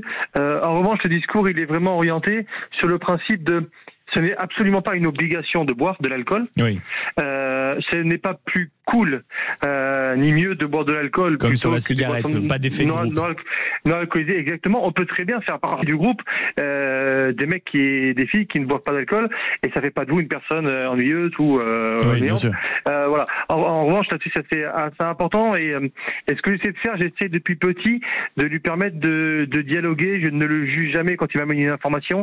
On échange dessus, et je suis convaincu que c'est utile, parce que c'est quand même assez triste quand on arrive à 16, 17, 18 et même plus vieux, de voir des personnes qui se retrouvent dans un lieu public ou dans une soirée, et tant qu'ils n'ont pas consommé 5-6 bières ou 5-6 verres, ne sont pas capables de communiquer. Pas. La fête n'existe pas. Et je trouve ça un petit peu triste. Et alors moi, je suis dans le domaine du rugby, et je le vois de plus en plus. On en parlait tout à l'heure dans les débats, de certains phénomènes, notamment les sports, les troisièmes mi-temps, qui étaient un cercle vicieux, qui étaient vraiment des provocateurs à fête absolument innommables. Ouais, mais ce que je trouve inquiétant, c'est ce que je remarque de plus en plus, c'est que les jeunes ont des difficultés à communiquer lorsqu'ils n'ont pas encore lancé cette soirée avec l'alcool, alors que c'est un phénomène que je remarquais pas forcément il y a encore 5, 6, 10 ans, où les mecs étaient tous à l'aise avec la vie de groupe, le besoin la nécessité de prendre la parole devant du monde, de faire de l'humour devant du monde. Les mecs s'ennuient pas parce qu'il y avait pas 200 bières, c'était pas grave, quoi. L'idée, c'était de passer un moment en groupe. Et là, j'ai l'impression que l'alcool a remplacé le moment de fête. Voilà, passe avant cette notion de groupe, et ça devient presque un besoin et une normalité. Alors que c'est surtout ça, ce discours de être, c'est absolument pas une obligation, c'est absolument pas une normalité. On peut passer une super soirée sans avoir bu énormément d'alcool aussi. Merci de votre sagesse, William, au standard de Sud Radio 0826 300 300. Merci beaucoup de nous rappeler ce qui était un peu le cœur de notre conversation tout à l'heure, mine de rien, mais avec votre expérience, à savoir que oui, l'éducation et oui, la communication jouent un rôle très important, notamment dans ces sujets-là. Merci beaucoup de nous avoir rappelé, je le rappelle, 0826 300 300. Dans un instant, est-ce qu'Emmanuel Macron a fait émerger la fumée blanche concernant l'entrisme des frères musulmans en France, 6 semaines après la publication du rapport qui avait fait beaucoup de bruit, on en a parlé sur cette antenne. Eh bien, il a convoqué un nouveau conseil de défense avec l'idée d'annoncer quelques mesures. On va en parler justement avec quelqu'un qui considère que les frères musulmans sont certainement la dernière idéologie totalitaire. Mickaël Prazan est avec nous dans quelques instants. À tout de suite sur Sud Radio. Sud Radio. Sud Radio. Parlons vrai. Parlons vrai. Sud Radio. Parlons vrai. Sud Radio, les débats de l'été, 10h-13h, Maxime Liédo. On a encore 45 belles minutes ensemble pour comprendre, s'emparer de l'actualité. D'ici une petite dizaine de minutes, on va comprendre comment la pieuvre de Téhéran se déploie jusqu'en France. C'est une enquête signée Emmanuel Razavi et Jean-Marie Montali sur les réseaux d'espionnage et d'influence de l'Iran en France et dans le monde. Et étonnement, ils se sont beaucoup activés depuis quelques semaines. On en parlera avec eux précisément à partir de 12h30. Mais tout de suite, la fumée blanche est-elle sortie du Conseil de défense présidé par Emmanuel Macron, qui l'a convoqué à propos du rapport sur l'entrisme des frères musulmans. Bonjour Mickaël Prazan. Bonjour. Vous êtes l'auteur d'une enquête, Frères musulmans, enquête sur la dernière idéologie totalitaire. Je rappelle ce livre parce qu'il date de 2014 et c'était chez Grasset. Et cette année, vous avez sorti sur la vérité, sur le Hamas et ses idiots utiles, thème hélas toujours d'actualité. Si on parle de ce sujet, c'est parce que le président de la République a fait des annonces. D'abord un projet de loi et un texte avant la fin de l'été pour qu'il soit présenté en Conseil des ministres et une application, a-t-il dit, avant la fin de l'année. Dans ces projets, il y a différentes décisions. Il y a notamment la volonté de doter la Direction nationale du renseignement territorial d'une structure pour mieux identifier le phénomène. Alors, pour changer tout ça est très flou, Mickaël Prazan, mais est-ce que c'est vraiment ce qu'il faut ? C'est-à-dire, est-ce qu'on en est encore à devoir mettre des structures pour identifier et comprendre le phénomène ? Je ne le crois pas. En réalité, beaucoup de rapports ont déjà été faits depuis même la fin ou le milieu des années 90. Sur le danger que peut représenter les frères musulmans en France, et d'ailleurs pas seulement en France, je rappelle qu'ils sont présents dans plus de 80 pays aujourd'hui à travers le monde, et tous ces rapports étaient en général plutôt bien faits, plutôt justes, à la fois dans l'analyse et la description du phénomène et l'ampleur qu'il prenait en France. Pour autant, ils n'ont jamais réellement été suivis des faits. On a un peu l'impression, encore une fois, suite au Conseil de sécurité qui s'est tenu hier, qu'il s'agit en réalité d'un éléphant qui accouche d'une souris. En tout cas, compte tenu de ce qui a été dit à l'issue de ce Conseil de sécurité, rien de très clair n'apparaît. En réalité, il soulève ou il incite à renforcer des mesures qui existent déjà dans le droit français, tant en termes de surveillance que de dissolution, voire même l'interdiction de certains livres qui le sont déjà par ailleurs, et qui effectivement sont issus du corpus des frères musulmans et qui sont des incitations soit à un séparatisme radical, soit des incitations à faire des attentats, parce que il faut bien comprendre que les frères musulmans, qui apparaissent très gentiment et souvent plutôt bien habillés dans les pays occidentaux, quand même porte une idéologie qui a, à différentes époques de son histoire, une histoire assez ancienne, puisque les frères musulmans sont nés en 1928 au Caire en Égypte, ont égrené au long de leur histoire des organisations qui leur sont issues et qui pratiquent des actes terroristes. Quand eux-mêmes ne les ont pas pratiqués. Pardonnez-moi de vous couper, Mickaël Prazan, pour compléter ce que vous dites, c'est vrai qu'il y a l'élargissement, notamment vous parliez de mesures qui sont élargies ou complétées, il y a l'élargissement notamment du champ de la dissolution de certaines administrations, Il y a le régime coercitif de captation de certains biens aux associations qui sont dissoutes. Et il a promis de durcir des mesures d'interdiction administrative. Mais est-ce que c'est réellement un problème qu'on peut gérer par la loi? Parce que vous le dites vous-même, en réalité, on est sur des petites mesurettes qu'on élargit, qu'on durcit, mais ce n'est pas comme ça qu'on changera le phénomène. Est-ce que la loi, sur ce coup-là, est compétente? Écoutez, il y a deux quand même aspects sur lesquels on peut agir et sur lesquels, à mon avis, on doit agir. Il y a d'abord la structure associative des Frères musulmans. Ce sont des dizaines et des dizaines d'associations qui sont affiliées ou qui étaient affiliées, parce qu'on essaye de couper les branches justement pour passer un peu plus inaperçu à ce qu'était à l'origine l'UOIF, qui s'est créé au début des années 80 en France, qui a changé de nom quand ça commençait à sentir le soufre pour eux, et que justement on prenait conscience que les Frères musulmans représentaient une menace, notamment à partir des années 2010 jusqu'à 2017, où ils ont changé de nom pour s'appeler Musulmans de France, qui est d'ailleurs une pirouette extrêmement néfaste, parce que ce nom, les Musulmans de France, laisse à penser que tous les musulmans sont forcément exactement serait le seul islam et qu'il s'est imposé en France. C'est hélas vrai, et il y a eu un certain nombre d'adjuvants qui ont permis de le faire. Je pense que déjà dissoudre toutes ces affiliations, toutes ces associations. Alors pourquoi on le fait pas? Pardon, Michael Brazan, vous nous dites. Non, mais c'est vrai, vous avez écrit sur le phénomène. On a essayé de dissoudre. Vous nous dites que d'un côté, les décisions prises, en tout cas ou annoncées par le président de la République, sont un peu trop floues. Là, vous nous dites clairement à l'antenne qu'on les a identifiées, qu'on sait où elles sont. Pourquoi nous n'avons pas déjà engagé leur dissolution? Les politiques ont peur à ce point? Je vous retourne la question. Oui, je pense que les politiques ont peur parce que effectivement, vous savez, les Frères musulmans sont des gens qui sont très idéologiques, qui sont extraordinairement motivés, qui sont dans certains cas prêts à sacrifier leur vie pour porter et diffuser cette idéologie.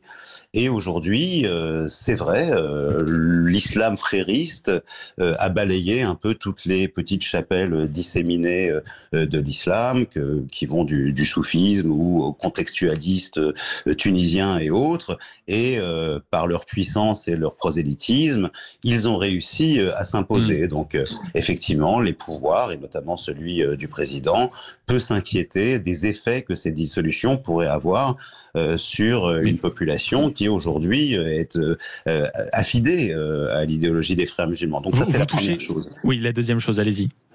La deuxième chose, elle est beaucoup plus atmosphérique, j'ai envie de dire, parce que les Frères musulmans, certes, c'est une structure associative, ce sont des organisations, ce sont des clubs sportifs, des soutiens scolaires, tout un tas, d'activités qui est proposé aux musulmans qu'ils ont réussi à, comme ils l'appellent, réislamiser, mais c'est aussi une idéologie, ce sont des idées. Et si nous n'avons pas, nous, dans un pays laïque, démocratique, un idéal ou des solutions, si vous voulez, ou des objectifs à proposer, eh bien effectivement, nous apparaissons comme en état de faiblesse, perméables dans certains lieux ou dans, disons, certains environnements perméables à cette idéologie des Frères musulmans qui se diffuse aujourd'hui partout. Mais Michael Présent, je rappelle votre livre, Un frère musulman, enquête sur la dernière idéologie totalitaire chez Grasset. Vous venez d'effleurer en réalité un sujet qu'on va poursuivre aussi à partir de 12h30, mais c'est de voir à quel point parfois il est compliqué d'arrêter une idéologie. Mais quel est selon vous le premier risque politique? On entend beaucoup parler d'un risque quand même d'entrisme, s'il n'est pas déjà présent, dès les prochaines municipales. C'est quelque chose de crédible? C'est parfaitement crédible. Alors peut-être que les Frères musulmans n'y sont pas encore tout à fait prêts, parce que leur volonté, c'est évidemment de gagner des soutiens dans la population. Pour ce faire, ils ont différents leviers. Le mot islamophobie, on en a déjà parlé très certainement à de nombreuses reprises, qui façonne dans, disons, les milieux islamiques de France l'idée d'une victimisation, l'idée d'être soumis à un pouvoir qui veut la destruction de l'islam. Ça, vous savez, les Frères musulmans à l'étranger, ils croient fortement. Ils croient que l'objectif principal de l'Occident, c'est la destruction de l'islam. Donc tout ça procède, disons, d'un renforcement de la communautarisation en France, et aussi d'un séparatisme. Ils agissent aussi grâce grâce à des alliances. Je pense par exemple à cette association qui s'appelle Alliance Citoyenne dans la région de Grenoble, qui est née de l'association d'une petite organisation étudiante d'extrême gauche et d'associations fréristes. Donc ils trouvent des alliances en France pour porter et promouvoir leurs idées. Donc tout cela gagne au sein d'un certain nombre de populations. Et vous savez, les Frères musulmans sont extrêmement stratèges. Ils veulent aussi pouvoir compter sur une forme de visibilité dans la société, d'où l'insistance sur le port du voile islamique, par exemple. Et on voit bien à quel point, en effet, ces sujets sont présents absolument partout. Merci beaucoup, Mickaël Prazan, d'avoir été avec nous pour jauger, en tout cas, les quelques dernières annonces qui ont été faites hier par le président de la République, qui a convoqué un conseil de défense pour, justement, suite au rapport qui avait été publié, rappelez-vous, sur l'entrisme des frères musulmans dans la société. Un autre entrisme dont on va parler dans quelques instants, mais juste avant, j'aimerais qu'on vous retrouve. Christine Bouillot, bonjour. Oui, bonjour Maxime, bonjour à tous. Merci beaucoup d'être avec nous. Vous êtes un peu notre fil rouge d'une certaine manière depuis ce matin et on l'entend. Vous êtes du côté des incendies. Comment la situation évolue? On a eu des auditeurs qui nous disaient que l'ambiance avait quand même des airs cataclysmiques. Vous confirmez? Oui, alors c'est un paysage assez désolant. Pour tout vous dire, je suis sur les hauteurs de Narbonne, là juste au-dessus de l'autoroute A61, à la jonction avec la 69, et tout autour de nous, d'habitude, on voit les étangs, la Méditerranée, et là le ciel est parfaitement voilé par ces fumées de ces incendies qui ne sont toujours pas maîtrisés. Alors ce que vient de dire le préfet de l'Aude, c'est que pour l'instant le feu, la progression du feu est stoppée, mais de manière naturelle, puisqu'en fait le feu s'est approché des étangs de Bages, donc il ne peut pas aller plus loin, mais c'est le flanc ouest qui inquiète énormément. Sous mes yeux, je vois des balais d'hélicoptères bombardiers d'eau qui tentent d'éteindre un incendie donc qui se propage sur le nord de Narbonne. C'est tout le flanc ouest, le flanc droit de cet incendie qui a déjà ravagé plus de 2000 hectares et qui mobilise aujourd'hui plus de 1000 sapeurs-pompiers sur cette zone de la Méditerranée où le risque incendie est à son maximum, où on a vécu exactement le même incendie il y a tout juste une semaine. C'est donc le troisième incendie important qui touche ce carré de Méditerranée où il n'a pas plu depuis des semaines et la végétation Mais on peut un petit sujet de communication, Christine, avec le vent qui souffle et le contexte autour de vous qui je crois ne permet pas une excellente communication. On a compris l'essentiel et tout au long de la journée sur Sud Radio, évidemment, on reviendra vers vous dans un instant, direction, j'allais dire l'Iran. Non, au contraire, comment comprendre l'arrivée de l'Iran dans le monde, évidemment en Europe, mais surtout en France. La pieuvre de Téhéran est partout. Journalistes, intellectuels, politiques, comment depuis plusieurs années les réseaux se tissent. C'est une enquête fascinante signée Emmanuel Razavi et Jean-Marie Montali, deux grands journalistes, grands reporters qui donnent le ton dès les premières pages de leur livre. Tout ce qu'ils citent dans le livre, toutes les sources qu'ils interrogent, pour la plupart, c'est au péril de leur vie. On se retrouve dans quelques instants sur Sud Radio. Sud Radio. Sud Radio. Parlons vrai. Parlons vrai. Sud Radio. Parlons vrai. Sud Radio, les débats de l'été, 10h-13h, Maxime Liédo. Encore une demi-heure pour se plonger au cœur d'un livre fascinant, La pieuvre de Téhéran. C'est signé Emmanuel Razavi. Bonjour. Nous recevoir. Mais avec grand plaisir. Et Jean-Marie Montali. Bonjour, merci. Vous êtes l'auteur La pieuvre de Téhéran, enquête sur les réseaux d'espionnage et d'influence de l'Iran en France et dans le monde. C'est aux éditions du Cerf. Et on était en train d'en discuter à l'instant et vous me disiez, mais pardonnez-moi de vous reprendre, mais quand vous parliez de l'entrisme des frères musulmans, pour parfaitement comprendre La pieuvre de Téhéran, en réalité, ce sont les mêmes phénomènes. Et avant qu'on rentre quand même dans le détail, une question, parce que c'est une enquête qui est précise, documentée. D'emblée dans le livre, vous expliquez à quel point les rendez-vous avec chacune de vos sources, c'était précieux, mais c'était risqué, parce que c'était au péril de leur vie. Comment germe l'idée d'enquêter sur quelque chose qui, on va dire, spontanément, ne nous saute pas aux yeux? Alors, il y a une réalité, c'est que depuis des années, Jean-Marie comme moi, on connaît très bien le Moyen-Orient, puisqu'on s'y rend beaucoup dans le cadre de notre travail, on est grands reporters, vous l'avez rappelé. Et si vous voulez, il y a une question qui se posait depuis des années, c'est pourquoi ce que nous pouvions en fait constater, ce que nous pouvions voir sur le terrain, finalement, n'était absolument pas raconté par des universitaires, par des chercheurs en fait en France. Donc c'est l'influence iranienne. Alors bien sûr, pour une partie, alors pas tous évidemment, vous avez des très très grands chercheurs en fait de l'Iran en France, je pense à Clément Terme notamment, mais vous avez une partie des chercheurs qui ont travaillé notamment en fait en Iran souvent, si vous voulez, qui diffusaient un discours complaisant pour le moins avec la République islamique d'Iran, parfois avec ses proxys. Je rappelle ce que sont les proxys, c'est-à-dire des organisations terroristes comme le Hamas, le FPLP, les faisant passer, si vous voulez, pour des organisations de résistance, alors qu'elles sont sur la liste des organisations terroristes de l'Europe. Et évidemment, à un moment donné, si vous voulez, a germé l'idée de faire en fait cette enquête pour essayer de comprendre comment il pouvait y avoir une telle différence entre ce que nous, journalistes de terrain, ont raconté et ce que d'autres, si vous voulez, sur des plateaux de télévision ou dans des conférences universitaires, racontaient, les deux choses n'allant absolument pas dans le même sens. C'est comme ça qu'a émergé l'idée de ce projet. Et forcément, on en parle aussi, et votre livre a un timing un peu tragique d'une certaine manière, parce que, en tout cas, une partie du Quai d'Orsay semble se rappeler qu'on a toujours 2 otages en Iran, que sont Cécile Collère et Jacques Paris, ainsi qu'un touriste français, Lénard Monterlos, dont la disparition a été jugée inquiétante, mais sur ces influences iraniennes un peu dans la sphère publique. Vous expliquez très bien dans le livre, Jean-Marie Montali, qu'il y a aussi eu un regain phénoménal au moment des attaques du 7 octobre contre Israël en 7 octobre 2023. Oui, alors le 7 octobre 2023, le monde entier était stupéfait par la violence de l'attaque, par la barbarie de l'attaque, et on était tous muets de stupeur et de frayeur par ce qui s'était passé.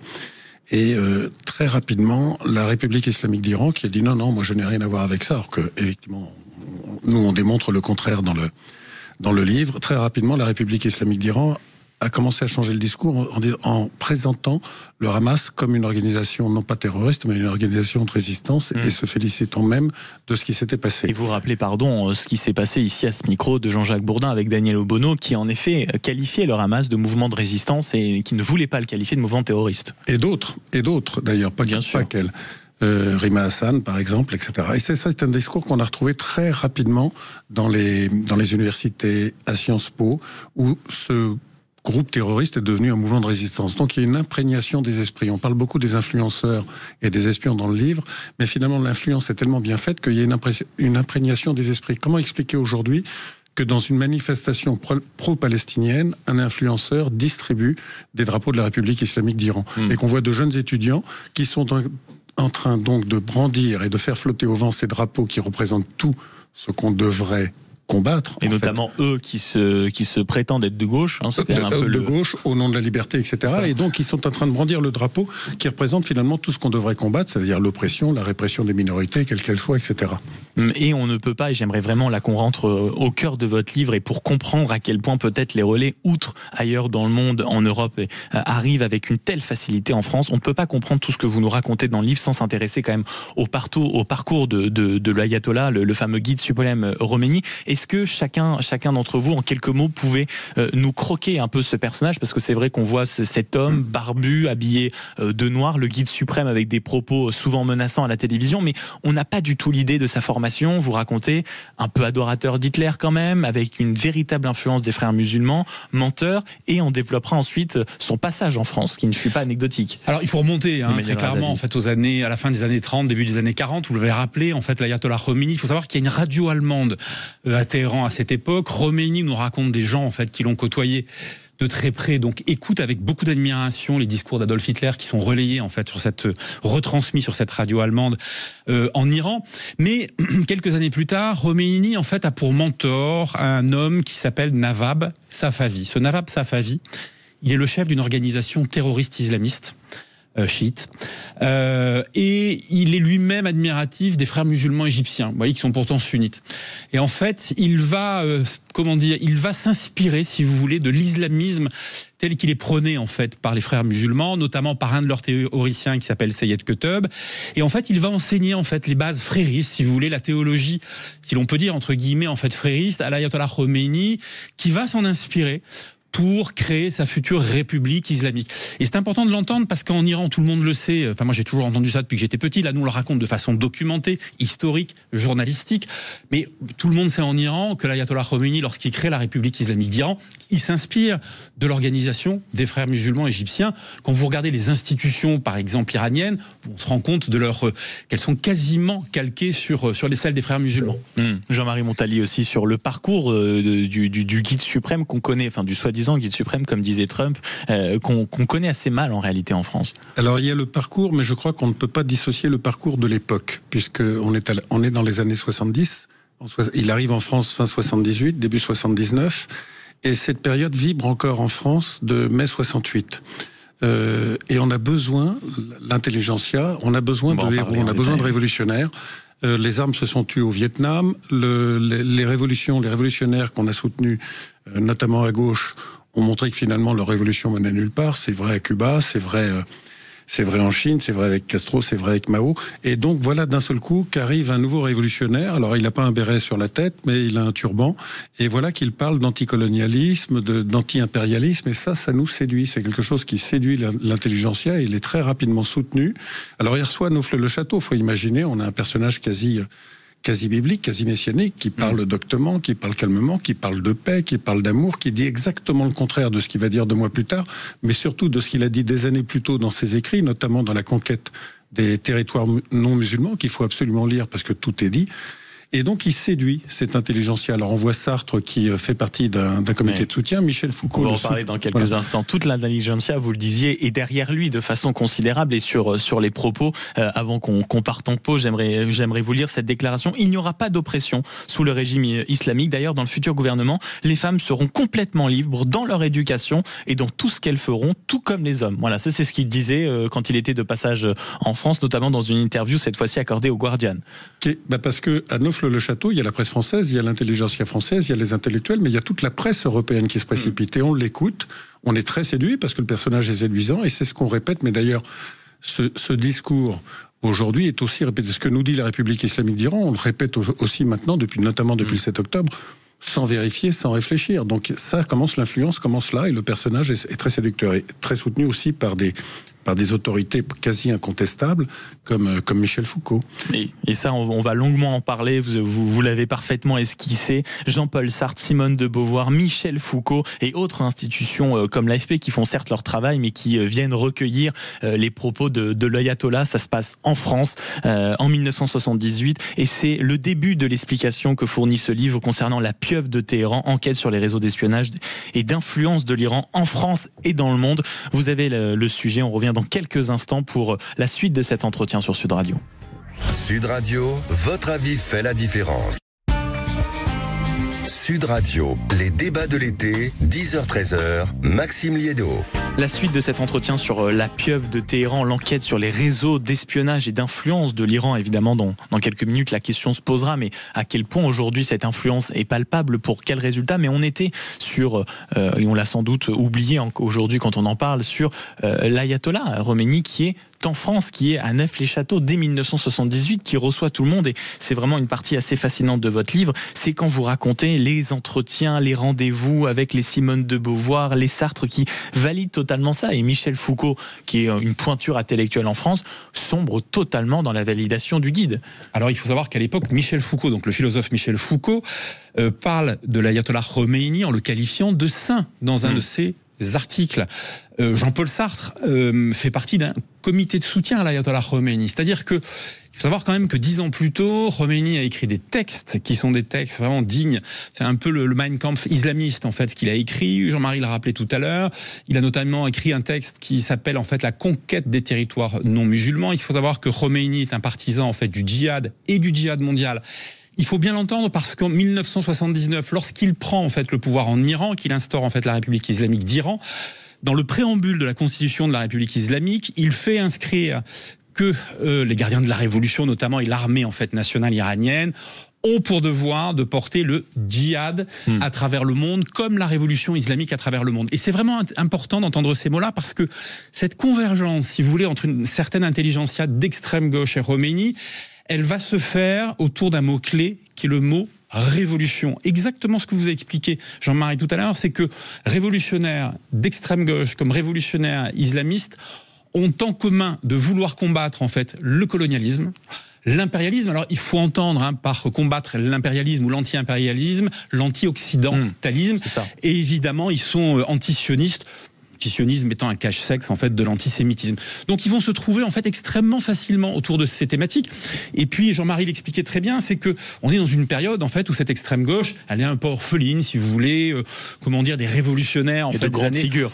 Voilà, de grandes figures, effectivement, et que Khomeini, comment dire, est tout à fait compatible avec leur vision de ce qu'est en fait la révolution. Mais maintenant qu'on a fait le croquis, Emmanuel Razavi et Jean-Marie Montali, des influences et du personnage, en quelque sorte, qui est le guide suprême actuel en Iran, Khomeini, il y a le cœur de votre bouquin, c'est-à-dire les personnes qui sont chargées de faire la diffusion de cette propagande, qui sont les relais d'influence. Il y a de tout. Il y a des journalistes, il y a des politiques au niveau européen, au niveau mondial. Il y a des profs d'université, et j'aimerais, Jean-Marie Montali, que vous nous racontiez un cas que j'ai adoré. Ça se passe en Suisse. C'est un élève qui est pris dans une école de Lausanne et qu'on va suivre au fur et à mesure. J'aimerais que vous nous la racontiez en détail pour comprendre à quel point parfois l'infiltration peut être vicieuse. Alors, c'est pas n'importe quel élève. C'est un élève brillant, il est doctorant, il est à l'Institut Polytechnique de Lausanne où il fait ses travaux. Il crée même une petite entreprise et il profite de ce statut d'étudiant et de chercheur pour acheter des composants électroniques. Vous savez que l'Iran est sous des sanctions économiques et on ne lui permet pas d'acheter n'importe quoi, n'importe comment. Lui achète des composants électroniques qui pourraient servir peut-être sur votre machine à laver ou sur votre n'importe quelle autre machine. Sauf que ces composants électroniques qu'il envoie en Iran, on les retrouve dans les missiles qui ont frappé les bases américaines. Une chose, si vous le permettez, sur Michel Foucault, je reviens en arrière parce que c'est important et ça nous permet aussi de comprendre peut-être l'influence aujourd'hui, notamment sur les milieux pro-palestiniens. C'était ma prochaine question, donc voilà. Pas de revenir sur Michel Foucault, j'allais vous dire. Et donc, quid de cette influence maintenant en France qu'on a tous les profils? Elle est primordiale parce que quand Khomeini est à Neauphle-le-Château, donc on l'écoute. Et on est complètement aveugle parce que ce qui est intéressant aussi, c'est qu'à quelques mètres là, dans un hôtel, il y a ses proches qui sont en train de créer une organisation secrète qu'on appelle l'armée du peuple, qui deviendra donc les gardiens de la révolution. Mais ce qui intéresse Michel Foucault, c'est que lui qui s'intéresse au mouvement révolutionnaire, à la mécanique révolutionnaire, a bien compris que le nationalisme palestinien ne soulève pas le monde arabe, l'opinion arabe. Tout le monde s'en fout. Et là, d'un seul coup, il voit dans l'union du nationalisme palestinien et de l'islamisme révolutionnaire chiite iranien, il voit là une formidable mécanique et il pense même que la route de Jérusalem va passer par Téhéran. C'est-à-dire que le nationalisme palestinien va recevoir le renfort de la dynamique islamique qui a beaucoup plus de poids que le discours maoïste et marxiste. Et ça aussi, Khomeini le comprend. Et à partir de là, la cause palestinienne est presque sanctifiée. Khomeini et la République islamique d'Iran deviennent les champions de cette cause-là et financent d'ailleurs tous les proxys. Et donc, comment vous qualifiez, en un mot, on va dire, l'influence ou l'état de l'influence iranienne aujourd'hui en France, avec tous les postes que vous décrivez, le portrait que vous venez de brosser, en un mot, comment elle est en France, dans les médias, dans les universités? Écoutez, alors d'abord, elle est gigantesque. Ça, c'est une réalité. On s'en est vraiment rendu compte en discutant avec des experts, si vous voulez, du renseignement, avec d'anciens agents infiltrés aussi, parce qu'il faut comprendre que eux nous infiltrent, mais nous avons quand même des services de renseignement. On l'a bien vu avec Israël, avec le Mossad, mais c'est vrai aussi, on interroge longuement en fait deux anciens agents infiltrés au sein des gardiens de la Révolution. Je pense notamment en fait à Mathieu Gadiri qui nous a longuement parlé. Mais si vous voulez, ce que dit Jean-Marie est très important parce que cette infiltration des services secrets iraniens, si vous voulez, dans nos universités, auprès en fait de notre diplomatie ou auprès de certains médias, repose encore une fois sur la naïveté, si vous voulez, occidentale, en même temps que sur une certaine complaisance vis-à-vis en fait de la cause en fait révolutionnaire. C'est vraiment important de l'entendre. D'ailleurs, les services secrets iraniens, on le raconte, très souvent ciblent en priorité, alors bien sûr à la marge des gens d'extrême droite, mais beaucoup les associations en fait universitaires d'extrême gauche ou des partis politiques d'extrême gauche. Pourquoi ? Parce qu'ils ont en commun avec les islamistes en fait iraniens justement d'être des mouvements révolutionnaires. Et Emmanuel Razavi et Jean-Marie Montali, je me tourne aussi vers vous parce que il y a un point dans le livre que vous évoquez longuement et qui est directement lié à ce qu'on voit avec notamment la détention encore de Cécile Collère et Jacques Paris en Iran, c'est la diplomatie des otages par ce genre de régime. Vous rappelez l'histoire et les différents attentats qu'ils ont pu mener en France, à quel point notamment sous Valéry Giscard d'Estaing ça a été un outil extraordinaire pour obtenir de l'argent, sortir des programmes, revenir dans les programmes, etc. Comment qualifiez-vous aujourd'hui l'attitude notamment de la diplomatie peut-être française vis-à-vis de l'Iran? On a la sensation non seulement d'une immense naïveté, mais d'une volonté d'agir qui se rapproche quand même beaucoup de la mollesse. Alors je crois qu'il faut commencer par dire qu'on ne peut pas voyager en Iran. Faire du tourisme en Iran, c'est prendre le risque de se retrouver à la prison d'Evin et de servir comme variable d'ajustement dans les négociations diplomatiques. L'Iran est un État voyou et qui prend des otages. Alors la diplomatie et ça plombe la diplomatie française puisque ça nous piège. On ne sait pas comment faire pour sortir nos otages. On les met en danger et les otages d'ailleurs. Enfin, c'est un des voyous. Donc, les otages servent de variable d'ajustement. L'Iran prend des otages pour servir comme levier de pression dans les négociations, quand il y a des négociations difficiles, notamment sur le nucléaire, comme levier de pression aussi pour faire libérer certains de ses ressortissants qui ont été emprisonnés en Europe pour espionnage ou pour terrorisme. Et puis, comme c'est un État voyou, comme n'importe quel voyou preneur d'otages, pour des rançons. Il y a des otages américains qui ont été libérés contre quelques centaines de millions de dollars. Sachant que tout ça est documenté, une fois de plus, vous le notez de façon très fine dans votre livre et très précise, l'attitude du Quai d'Orsay, c'est peut-être c'est subjectif, mais à chaque fois que j'entends Jean-Noël Barrot, on voit, si vous voulez, tellement de pincettes qui sont prises, et d'où la comparaison que je fais, qui peut être hasardeuse, vous me direz, Emmanuel Razavi, mais est-ce qu'on peut voir la situation actuelle et notre situation vis-à-vis de l'Iran et vis-à-vis de l'Algérie comme étant la même problématique, une frilosité politique, peut-être aussi une naïveté, une peur d'agir. Alors vous avez raison, elle est importante la question que vous posez parce qu'on assiste au même mécanisme tant du côté en fait de la République islamique d'Iran que du côté de l'État algérien. Je m'explique. Vous l'avez rappelé, Cécile Kohler, Jacques Paris, peut-être un troisième Français, otage d'État en Iran. Mais aujourd'hui en Algérie, vous avez Boualem Sansal, vous avez l'un de nos confrères depuis quelques jours dont on a appris qu'il était condamné à 5 ans en fait de prison en Algérie.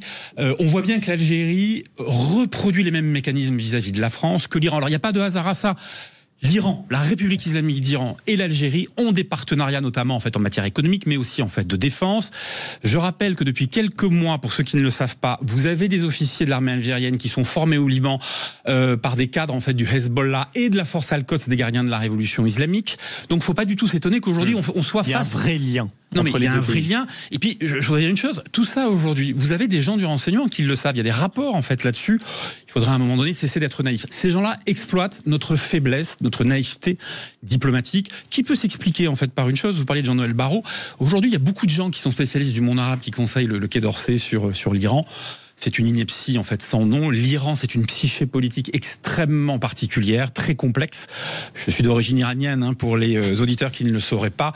Et on n'avance pas, si vous voulez, en étant gentil et naïf avec l'Iran, mais on avance par la force. Ils ne comprennent que ça. Dernière question, Emmanuel Razavi et Jean-Marie Montali. Je sais que c'est compliqué, mais allez, en 10-15 secondes chacun, la question qui est sur toutes les lèvres depuis quelques semaines, c'est est-ce que le régime va tomber? Est-ce qu'il est en passe de tomber, notamment suite aux frappes iraniennes? Dans le livre, on comprend bien qu'il y avait déjà plus qu'une frilosité, une véritable inquiétude du côté du régime qui commençait à resserrer les boulons.